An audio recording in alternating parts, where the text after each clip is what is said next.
Fitbits were once relegated to the sweaty wrists of the athletically obsessed. Well, these devices are now helping pharmaceutical companies get their drugs to market more quickly. How exactly?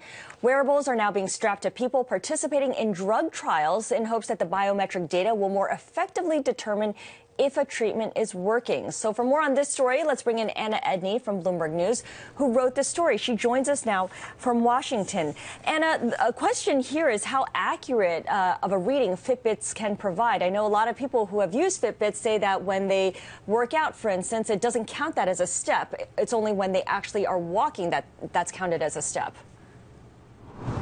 The Fitbits are not the only gadgets being used, so there are some that are being done just for medical research, kind of more in the medical data realm, that instead of being on your wrist, they can stick to your chest, or really some of them anywhere on your body. And those are being made just for kind of clinical trials like this, where they know exactly they're going to be looking for how many steps are you taking, how is your sleep, what's your heart rate.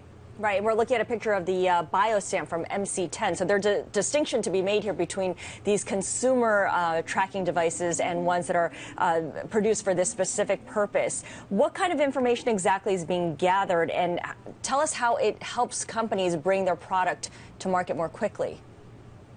When you're looking at something like how many steps you're taking during a day, the pharmaceutical companies want to know that, because movement is a big part of whether, if you have something like Lou Gehrig's disease that doesn't have a lot of treatments right now, movement's a big part of, is a drug working on that particular disease. It's sort of a quality of life issue. So the pharmaceutical company can find out, how is the disease progressing, and also, how is someone reacting to a drug based on the movement they're doing that hopefully improves with time. How widespread is this practice right now? Do we have any numbers on how many trials are in process? There's a clinical trial database that the National Institutes of Health runs, and I did a search there, and it looked like there were at least almost 300 trials that are using wearables. And what I looked for were trials that were using what are called an accelerometer. So it's a, basically beefed up pedometer like what the Fitbits use. Okay, well, going down the road a little bit here, if this does work and become effective, how does this impact the insurance industry?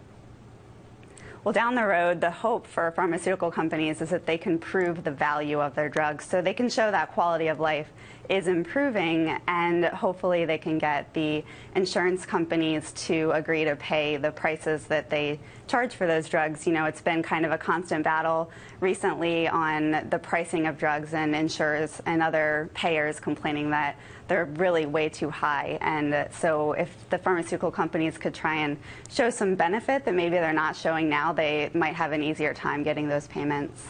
And of course, the MC10 biostamp that we showed was one of the more unobtrusive products. Most of them are still fairly clunky.